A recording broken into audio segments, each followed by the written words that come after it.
बिस्मिल्लाहिर्रहमानिर्रहीम बिस्मिल्लाहि तवक्कलतु अलल्लाह ला हौला वला कुव्वता इल्ला बिल्लाहिल अलिय्यिल अज़ीम।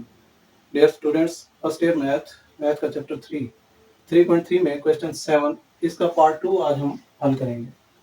डिटर्मिनेंट्स के बारे में है, हमें इवेल्युएट करना है, इसका डिटर्मिनेंट फाइंड करना है।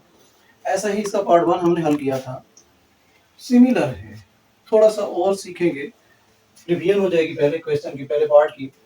मैंने आपको समझाया था कि आप इसमें देखा करें कि 1 कहाँ पर है। आउटर वैल्यूज में हम चेक कर लेते हैं पहले 1 कहाँ पर है। आपके पास यहाँ 1 है, पहली रो में या थर्ड कॉलम में आप कह सकते हो कि आपके पास 1 है, और इधर सेकंड रो में या फोर्थ कॉलम आप कह सकते हैं कि यहाँ पर 1 है।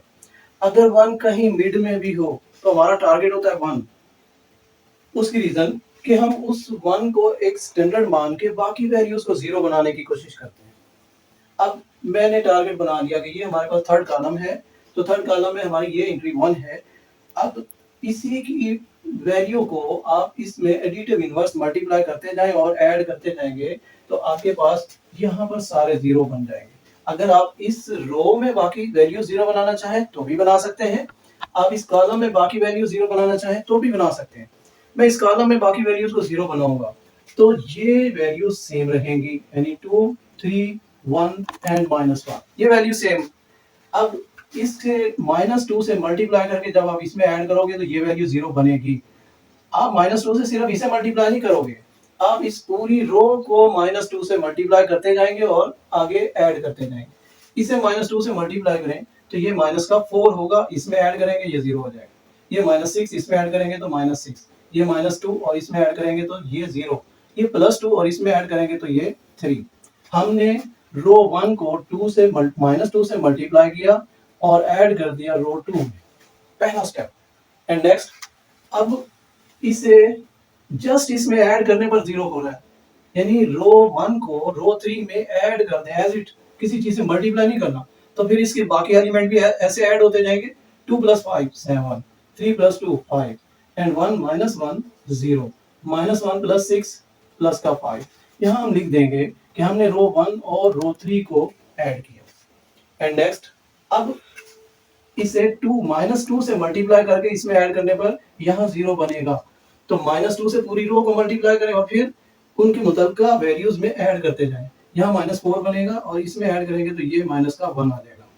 यहाँ -6 बनेगा और इसमें ऐड करेंगे तो -13 होगा। यहाँ -2 बनेगा, इसमें ऐड करेंगे तो ये 0 हो जाएगा। यहाँ +2 बनेगा और इसमें ऐड करेंगे तो ये 0 हो जाएगा। हमने -2 को मल्टीप्लाई किया रो 1 से, -2 रो 1 और प्लस कर दिया रो 4 में। -2 से मल्टीप्लाई किया रो 1 को और रो 4 में ऐड कर दिया। रो 1 और रो 3 को हमने ऐड किया तो ये 0 हो गया, और -2 से मल्टीप्लाई करके रो 2 में ऐड किया तो ये 0 हो गया। तो ये कॉलम सिर्फ पहली एंट्री हमारे पास 1 है, बाकी सारे 0 हो गए। अब हम इस कॉलम से एक्सपेंड कर लेंगे, ये हमारे पास कॉलम 3 है, तो एक्सपेंडिंग बाय कॉलम 3 आपके पास वैल्यूज क्या आएंगी। अब चूंकि हमने इस कॉलम से एक्सपेंड करना है, हम यहां तक पहले पहुंचेंगे। ये वैल्यू A11, ये वैल्यू A12 और ये वैल्यू A13। A13 के लिए पॉजिटिव साइन होगा, मतलब ये 1 विद पॉजिटिव साइन लगाएंगे। मैंने क्लियर किया था, फिर समझा देता हूँ। A13 के लिए हम लिखते हैं -1 की पावर ये 1 + 3 4 आएगा, -1 की पावर 4 प्लस हो जाएगा, तो +1 इससे जब मल्टीप्लाई होगा साइन चेंज नहीं होगा, ये +1 ही रहेगा, तो मैंने वही +1 लिख दिया। अब इससे निकलने वाला कॉलम और कतार ये आप खत्म कर देंगे, जो बाकी वैल्यूज बचेंगी वो आपकी माइनर के तौर पर यहाँ आएंगी, यानी 0, -6 एंड 3, ये 0, ये -6 और ये 3, फिर 7, 5 और 5, 7 5 5, -1 -13 एंड 0। एक्सपेंडिंग बाय कॉलम 3, तो यहाँ लिख देंगे एक्सपेंड बाय कॉलम 3। A13 से हमने एक्सपेंड किया, A13 की वैल्यू यहाँ लिख दी। उसके बाद नेक्स्ट ये वैल्यू साइन चेंज होगा, मगर ये है ही 0, मैंने लिख तो दिया -0, इसके बाद साइन चेंज नहीं होगा, ये +0। अब इससे निकलने वाली रो और कॉलम खत्म करें, जो माइनर आएगी उससे मल्टीप्लाई होगी, 0 ही आंसर आएगा, डायरेक्ट 0 लिख दिया। और नेक्स्ट फिर -0, एक्सपेंड बाय कॉलम 3, ये हमने लिख दिया। इन सब की वैल्यू 0 थी, अब हमें सिर्फ इसे एक्सपेंड करना है। Next equal expanding by column 1, एक 0 मौजूद है, हम इस कॉलम से इसे एक्सपेंड करेंगे। अब फर्स्ट वैल्यू 0 ही रहेगी, 0 विदाउट चेंजिंग साइन। अब नेक्स्ट साइन चेंज होगा, हम कॉलम 1 से एक्सपेंड कर रहे हैं, तो यहाँ क्या आएगा -7। साइन चेंज करेंगे माइनस हो जाएगा, यहां से निकलने वाला कॉलम और कतार खत्म, तो इसकी जो माइनर बनेगी हमारे पास होगी -6 एंड 3 और -13 एंड 0।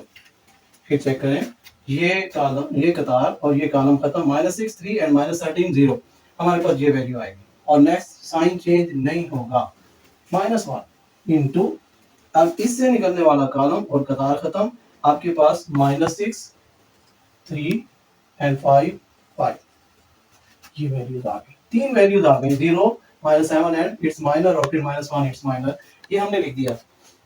अब इन्हें सिंपलीफाई करें, 0 खत्म हो जाएगा, -7 इंटू प्राइमरी डायगोनल को आपस में मल्टीप्लाई करें, 0 ही आएगा, और फिर माइनस, और यहाँ पर -39 आएगा तो ये प्लस हो जाएगा, +39 and next -1 into primary diagonal multiply करें, -30 और -15, ये हमारे पास वैल्यूज आ गई। इन्हें मजीद सिंपलीफाई करें, 39 + 0 39 ही आएगा, -7 इंटू 39 एंड -1 इंटू 45, ये माइनस का 45 होगा। अब 7 इंटू 39 मल्टीप्लाई करेंगे,